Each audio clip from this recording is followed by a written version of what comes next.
उत्तर प्रदेश की राजनीति में कुछ विधानसभा सीटें सिर्फ एक चुनावी क्षेत्र नहीं बल्कि सत्ता की नब्ज मानी जाती है। ऐसी एक सीट है लखनऊ कैंट विधानसभा। यह सिर्फ राजधानी लखनऊ का वीआईपी इलाका नहीं बल्कि प्रदेश के मुख्यमंत्री ब्रजेश पाठक की राजनीतिक प्रतिष्ठा से भी जुड़ी सीट है।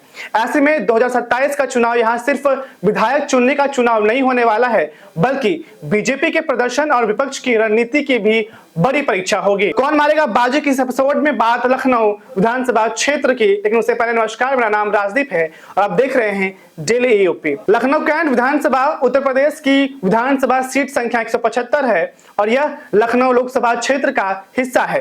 राजधानी का सबसे हाई प्रोफाइल इलाका माना जाता है जहां सरकारी कर्मचारी, सेना से जुड़े परिवार, व्यापारी, मध्य वर्ग और बड़ी संख्या में शिक्षित मतदाता रहते हैं। इसलिए यहां जातीय समीकरण के साथ साथ विकास, कानून व्यवस्था और शहरी सुविधाओं भी चुनावी मुद्दे बनती है।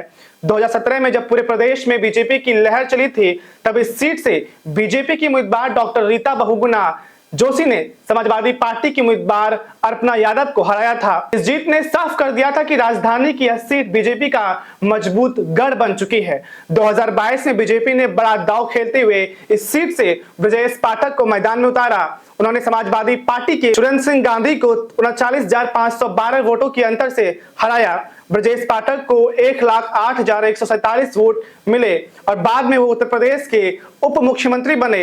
यह जीत सिर्फ एक सीट की जीत नहीं थी बल्कि बीजेपी नेतृत्व के भरोसे की भी पुष्टि थी। अब सवाल है कि 2027 में क्या होगा।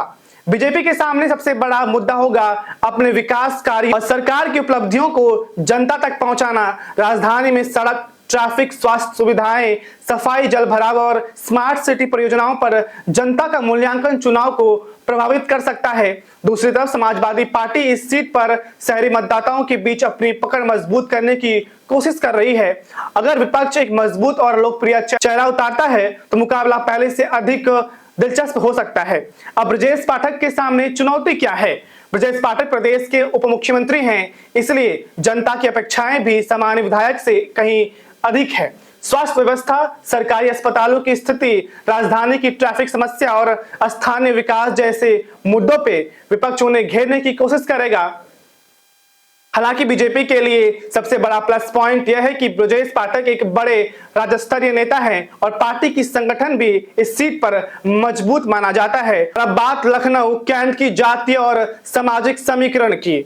लखनऊ कैंट पूरी तरह जातीय राजनीति वाली सीट नहीं मानी जाती है। यहाँ ब्राह्मण, वैश्य, कायस्थ, ठाकुर, पिछड़ा वर्ग और दलित और मुस्लिम मतदाता सभी निर्णायक भूमिका निभाते हैं। बड़ी संख्या में सरकारी कर्मचारी, सेना से जुड़े परिवार और शिक्षित शहरी मतदाता भी चुनाव का रुख तय करते हैं। इसलिए यहाँ उम्मीदवार की छवि, पार्टी की विश्वसनीयता और सरकार का कामकाज असर ग्रामीण सीटों की तुलना में ज्यादा दिखाई देता है। अगर बीजेपी की बात करें तो लखनऊ कैंट विधानसभा सीट पर उसके पक्ष में कई मजबूत पहलू नजर आते हैं। सबसे पहला और सबसे बड़ा फैक्टर है ब्रजेश पाठक की व्यक्तिगत छवि। ब्रजेश पाठक सिर्फ इस सीट के विधायक ही नहीं बल्कि उत्तर प्रदेश के उप मुख्यमंत्री भी हैं। राजधानी की राजनीति भी उनकी मजबूत पहचान है और लंबे समय से सक्रिय रहने की वजह से उन्होंने अपना अलग जनाधार तैयार किया है। यही कारण है कि व्यक्तिगत लोकप्रियता बीजेपी के लिए एक बड़ा प्लस पॉइंट मानी जाती है। दूसरा बड़ा पहलू है डबल इंजन की सरकार का नैरेटिव। बीजेपी 2027 के चुनाव में केंद्र और राज्य की उपलब्धियों को प्रमुखता से सामने रखेगी। लखनऊ में सड़क, मेट्रो, फ्लाईओवर, स्मार्ट सिटी परियोजनाओं, कानून व्यवस्था और सरकारी योजनाओं को चुनावी मुद्दा बनाया जा सकता है। पार्टी का प्रयास होगा कि विकास के एजेंडों पे वोटरों का भरोसा बरकरार रखें। तीसरी ताकत है राजधानी में बीजेपी का मजबूत संगठन। बूथ स्तर तक सक्रिय कार्यकर्ताओं का नेटवर्क, नियमित जनसंपर्क अभियान और चुनावी प्रबंधन में बीजेपी की पकड़ काफी मजबूत मानी जाती है। यही संगठन चुनाव समय पार्टी को बढ़त दिलाने में अहम भूमिका निभाता है। इसके अलावा शहरी वोट बैंक पर बीजेपी की अच्छी पकड़ भी कहा जाता है। लखनऊ कैंट में बड़ी संख्या में मध्य वर्ग, सरकारी कर्मचारी, व्यापारी और शिक्षित शहरी मतदाता हैं। पिछले चुनाव में इस वर्ग का अच्छा समर्थन बीजेपी को मिलता रहा है। अगर यह समर्थन बरकरार रहता है तो पार्टी की स्थिति और मजबूत हो सकती है।